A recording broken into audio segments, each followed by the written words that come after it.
Now let's explore advanced Sudoers features that enhance security and control. Let's create a configuration with advanced security features. Sudo vsudo -f for file in etc sudoers.d, and let's name it advanced security. To insert, let's add a command here, advanced security user with login and restrictions. And we'll add some defaults here. So for defaults, for the sec user, let's name this user sec user, log underscore input and log underscore output. So we are enabling input-output login for every sudo command sec user runs. Log input records keystrokes, what they type, and log output records everything printed on screen. And logs go to var log secure and var log audit log if audit is active. So for example, if sec user runs sudo cat etc shadow, both the command and the output hashed passwords are recorded. And of course, this can generate large logs. And this account should be used only for high-risk users. Let's add another defaults sec user, and let's specify the log file for this user. So that will be log file equals / var log sudo. Actually, let's name this user secure user for the better, not to confuse. So that will be secure user, like this. And log file will be sudo secure user.log. So this line redirects all sudo activity by secure user to a dedicated log file.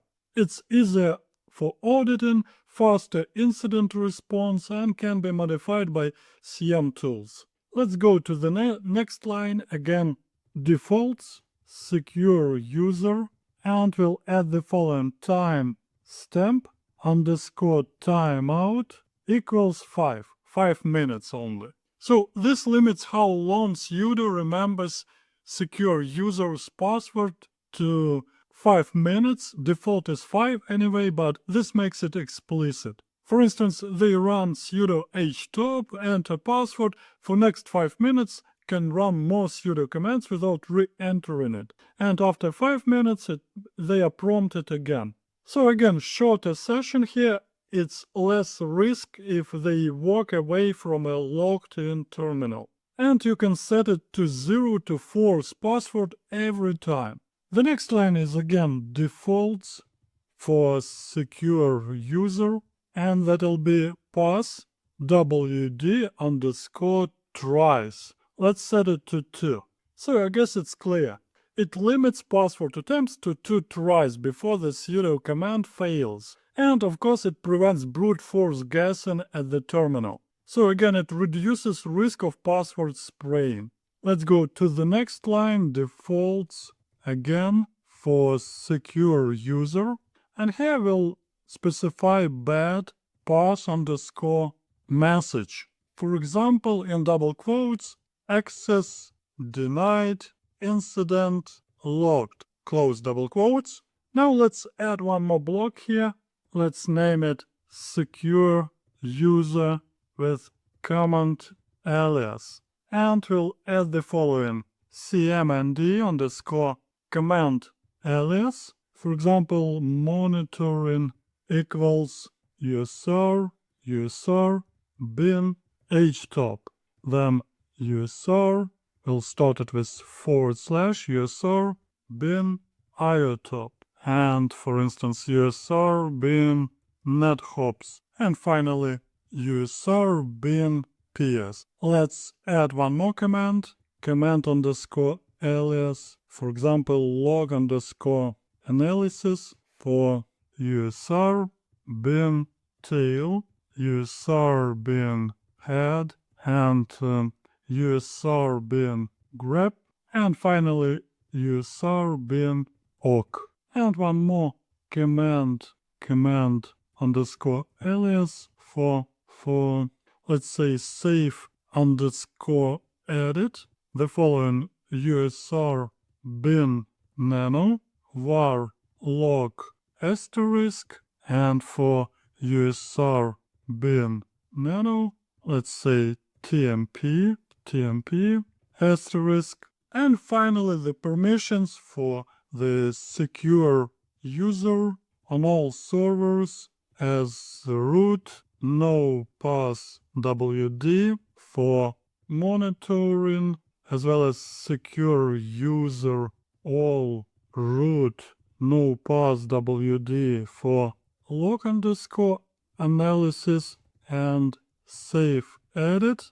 And our final line here, secure user all root exclamation mark usr bin passwd exclamation mark usr bin su, and finally exclamation mark bin sh and exclamation mark bin bash.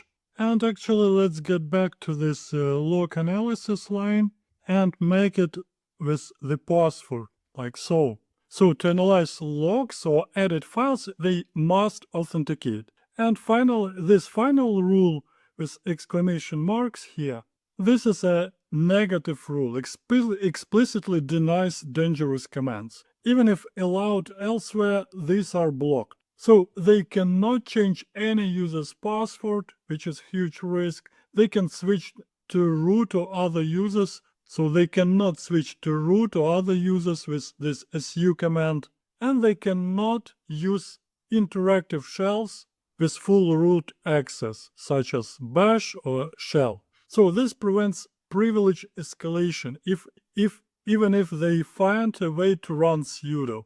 Right, let's save this file. Now let's create the user, the secure user, with sudo add user secure user. Let's change their password with echo command for the secure user. We'll use the password, let's say, secure123. Of course, in production, that should be much more complex. And pipe it to sudo change passwd command.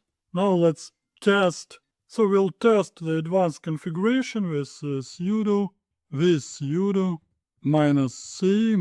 -f etc sudoers.d advanced-security, and it parsed OK. Now let's try to switch to secure user and test them. So I'll type sudo su-secure user. Clear the screen. Let's test monitoring commands, which should work without password. For instance, sudo htop version. What was the password? Secure123. Okay, no such command. As it wasn't installed, let's install it really fast with sudo dnf install htop. So htop isn't in the base repository, as you can see. We won't be troubleshooting it. We could go ahead and install epal repository and then try installing htop, but let's go on and continue with secure user.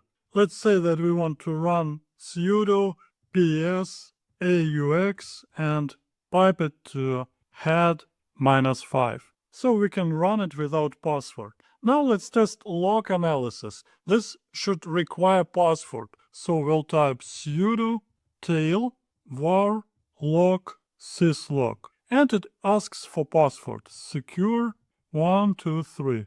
Again, cannot open, there is no such file, but now we are not troubleshooting the monitoring or other things. We are testing the security. Now let's try to test forbidden commands. This should be explicitly denied. So let me clear the screen and type the following: sudo passwd root. Sorry, user secure user is not allowed to execute this command.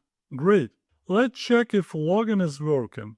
We'll exit and view the following file: sudo ls-la for var log sudo secure user.log. and the file exists, we can go ahead and sudo tail var log sudo secure user.log. As you can see, we can successfully log all the recent entries, all the recent command this user executed, such as command not allowed, the command they've been running, and so on. Great. Let me clear the screen and we continue.